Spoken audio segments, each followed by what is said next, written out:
Ladies and gentlemen, welcome to the most thrilling mission. Just like in the 7 series, today we're going to showcase some crazy high-tech gadgets that Jack has. First up is a pair of glasses with a camera. It can transmit live footage to the receiver at the drop of a hat. And the second item? Not your regular Gummits bubblegum with bang. Simply squeeze the red and green ends of this device lightly, and it will detonate instantly. Remember, you'll have approximately 5 seconds to react, just don't bite it.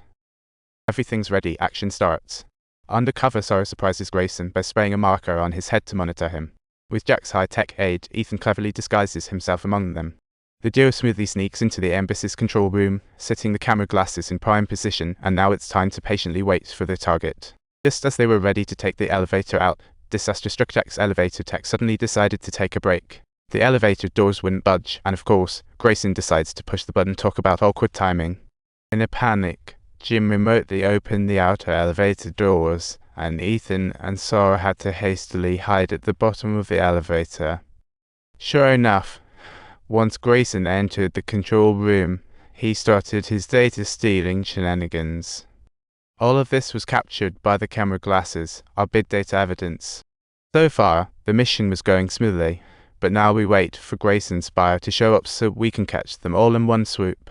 However, another unexpected mishap struck without warning, as the elevator once again lost its control, shooting upwards swiftly like an arrow released from a bow, and at this moment, Jim abruptly realized the gravity of the situation.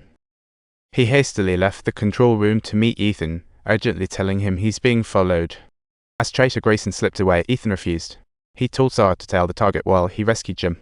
But even before Ethan could arrive at the scene, he had already witnessed the tragic moment of Jim being shot through his glasses, such a heart-wrenching and devastating sight. By the time he arrived on the bridge, it looked like a ghost town, and Ethan was overwhelmed with shock and despair. But he quickly pulled himself together and realized the mission had gone south. The top priority was to get the surviving team members out. To his utter horror, he unexpectedly witnessed Hannah and Claire suffering a gruesome fate in the midst of a car explosion, losing their lives in the process. Meanwhile, Sora was also in hot water. She followed Grayson to a gate and saw him being attacked. By the time Ethan arrived, he saw Sora and Grayson eliminated. The data disk? Poof, vanished.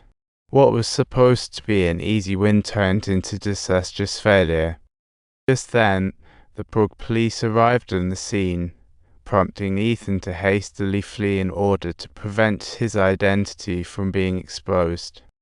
After that, he got on the horn with his contact, who told him to meet at the aquarium restaurant in the square. But when Ethan got to the restaurant, it was crawling with disguised agents. Everyone seemed to have a kidnap fantasy.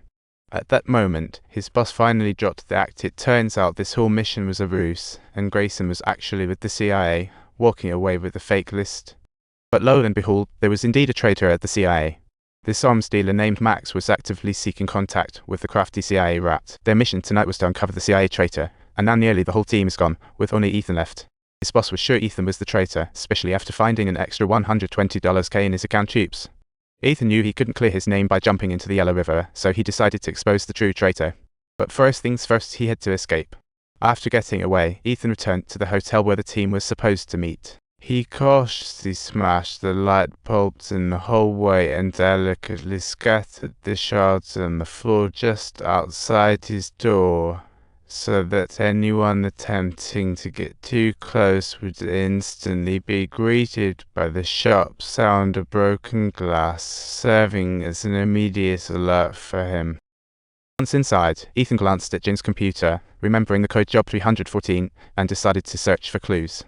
But after searching, he found nothing. Just when desperate, he stumbled upon Job 314.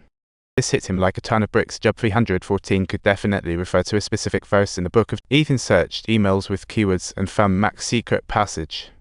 He reached out to Max posing his job and, in a half-daze, saw Bloody Jim approaching him. But hold up, it was Claire coming. According to what Zizek had stated earlier, the surviving member could very well be the mole. And as a result, Ethan found himself somewhat skeptical of Claire. Claire quickly explained that she had received the task halt order and she left the car early to avoid the explosion. Left high and dry, Ethan had no choice but to trust her for now.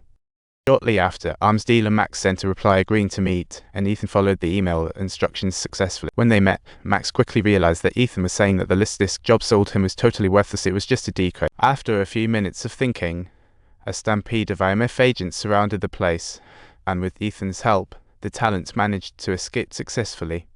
At this point, Max gained more trust in Ethan, and they struck a deal. Ethan's exchange was a $10 loan from U.S. Treasury, while Max and Job exploited each other. Without hesitation, Max agreed to Ethan's terms. Tomorrow, their plan unfolds fully. Ethan plotted to break into CIA and steal the agent list. Clearly, he and Claire couldn't do it alone.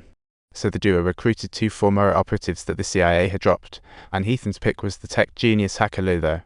As for the muscle, they needed a crucial role to face the most tightly guarded systems in the world. The secret list was kept in a super secure intel room, strictly regulated in temperature and sound.